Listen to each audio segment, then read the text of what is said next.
as a reminder that we don't see things as they are, we see things as we are.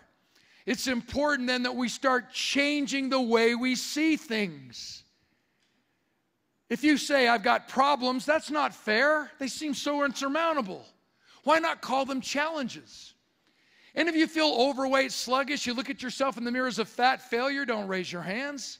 Is that productive? Is that positive? No, so why do it? We sabotage ourselves for success. Do you realize in the same predicament how cool it would be if we just stopped saying, I am a fat failure, and turned that around to seeing ourselves as someone who has been very successful at putting on weight?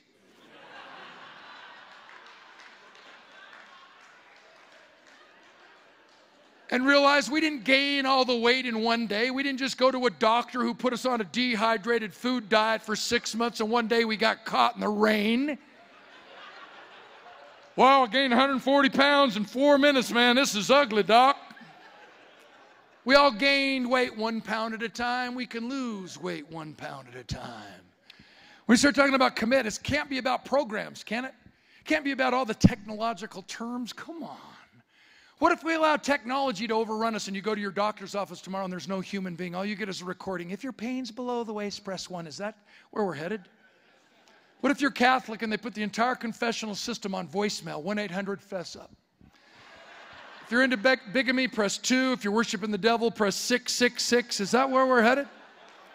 I certainly hope not. It's about people. I grew up in a very interesting home. I was the odd duck in my house. Can any of you relate? My dad, cotton farmer on the east side of Phoenix, Arizona, became very, very successful. In the early 1960s, he started his own insurance company, his own financial corporation, became very, very successful. Never an athlete, dark hair, dark eyes.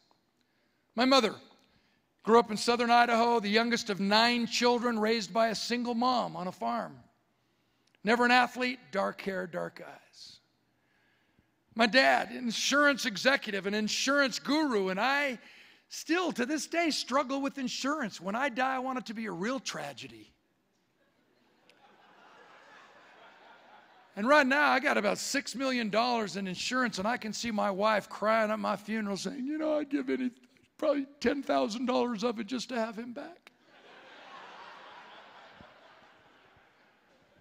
So I didn't love what my dad did. I loved who my dad was. Played football for 13 years. My dad, still to the dying day, knew nothing about football. The only thing he knew about football is when the referee threw a penalty flag against the team I was playing on, he was dead wrong. That's all my dad needed to know about football. He wasn't a football fan. He was a Dan fan. I grew up in a tough home. They were all geniuses. My older brother, 7 degrees from major universities. That's sick. Father of 4 children, successful business owner, successful business operator, never an athlete, dark hair, dark eyes. Older sister Deborah graduated from the university in fashion, merchandise, and design, so she sells real estate. Very successful, never an athlete, dark hair, dark eyes. Younger brother Paul, MBA. Lives with his beautiful family in San Francisco. Hugely successful investment banker, never an athlete, really dark hair, dark eyes. Then I come into the family, somewhere in between the other children, the only athlete, 6'5", blonde, blue eyes. Can you see my parents in a social setting? So what does your son Dan do? Oh, he talks. We're so proud. Not only did my older brother have 7 degrees from major universities, he was valedictorian of his 7 universities, valedictorian of his high school, he was valedictorian of the Bloomin' Nursery in the hospital. I was not on the honor roll every time. One time I came home with a report card, had 4 F's and 1 D on it.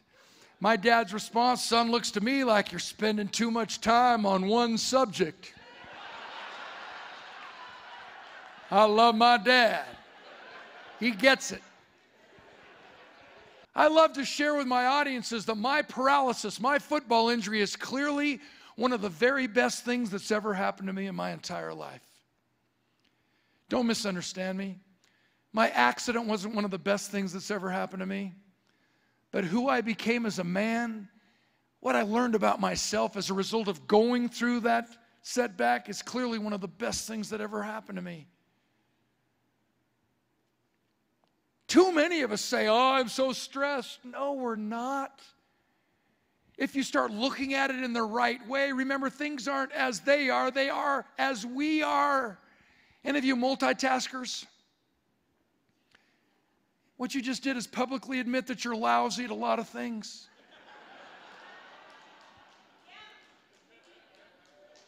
A juggler only controls the ball in his hand. He can't worry about the objects that he has up in the sky. Once the juggler relinquishes control, once the juggler lets go of the ball, he has relinquished control. So why worry about it? Until he catches it again and can control it for those few seconds or minutes or tasks or whatever the case may be. And then once we let go of the ball again, we've relinquished control. My 17-year-old daughter graduates from high school and announces to us that her and her beautiful, smart, amazing, talented friends are going to go to Laguna Beach for their senior party trip. Holy cow, I said, when are we going? Let me make the hotel arrangements. We had to let go and not stress and not worry. Realizing that when she was in our home, we could teach her to make the right calls, to make the right decisions, to do the right thing simply because it's the right thing to do. Let us not worry about what we cannot control and only focus in on what we can control.